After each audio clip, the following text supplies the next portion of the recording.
Hello everybody, I'd like to welcome you to my YouTube channel and my second video as I start a camper van build. Just gonna say, if you want to get in on the floor level of a groundbreaking YouTube video channel, subscribe now. It's gonna take off, I can feel it. I picked up 2 subscribers this month. I now have a total of 4. So anyhow, this is a 91 Chevrolet G30 Extended. It's a 1-ton van. I got it because it was in very good condition for its age. I haven't really been able to do anything yet. The weather here has been pretty miserable with a lot of rain and cold. So it's rather slow going starting off. I can show you the first mod that I was able to do. A friend gave me this. I thought it would be my first mod, my little solar powered hula dancer.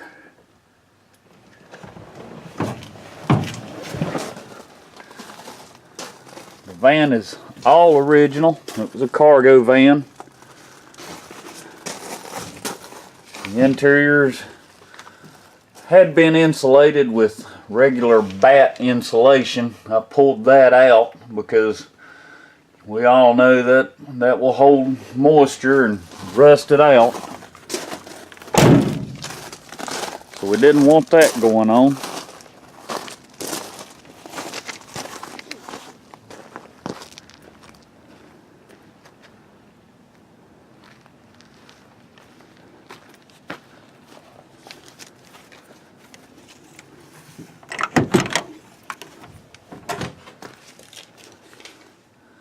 I'm going to show you the first real modification I've been able to do. You can see the windows don't have anything on them. So the first thing I wanted to do was strive for a little bit of privacy. So I ordered this film. It is a perforated vinyl film. I got it on Amazon from a company called Vivid. It's vivvid. I'd read, or I'd saw on YouTube that this stuff, you're not supposed to be able to see through it from the outside, but I think you can see that you can still see through it. Of course it's daytime right now.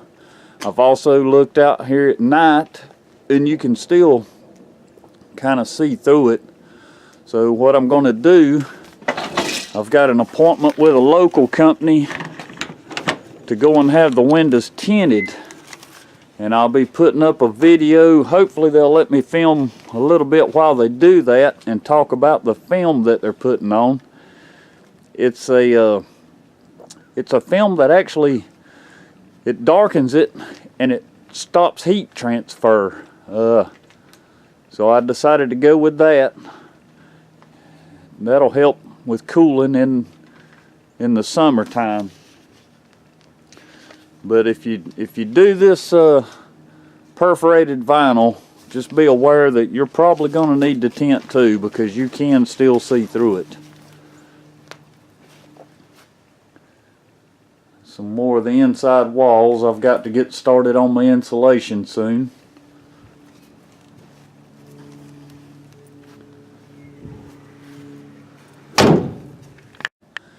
And I'll also say this film that I bought, to me it's a really good quality. When I peeled it from the backing and went to put it on the windows, I was pretty surprised by how substantial it was. It wasn't real flimsy like I would have thought it would be. It was seemed to be fairly thick. I wanted to do a video putting it on, but I don't have a tripod. Couldn't really put it on. I had 2 hands, my 2 hands, and really needed 1 or 2 more, but I wound up having to do it by myself. It was fairly easy. What I did was just I measured the material that I would need and it actually, I cut enough that it would go over the seal. So I stuck it to the window and smoothed it out. Very easy to do. Cleaned my windows first with Windex, and then stuck it on there. And then I was gonna trim it next to the seal with a razor blade. Well, I found that if I just went around the seal, see if I can kind of show you what I did. I took my thumb, pushed up to the seal, and then went around with my thumbnail, and it actually, since it's perforated vinyl, a bunch of little bitty holes. When I did this with my thumb, it actually kind of cut it. It worked better than the razor. I did the razor, and of course it cut really well, but it was too easy to cut into the seal. So doing it with your thumbnail like that, I was able to get it really close to the seal, and it came out real well. So if you do this, you might try using your thumbnail rather than a razor blade. There was a couple little spots where, like right there, where my thumbnail caught just a little bit, but you really can't see it. It's so small. So that would be my advice. Don't worry about a razor blade. Just use your thumbnail. And it does help if you've got a person to help you kind of put it up in place. This stuff, when I went to put it up there, it was like it was a magnet, and it would kind of suck to the glass really quick. So it took a couple tries to get it positioned and then kind of smooth it out. I bought a little flat tool to kind of smooth it out. I didn't really need that.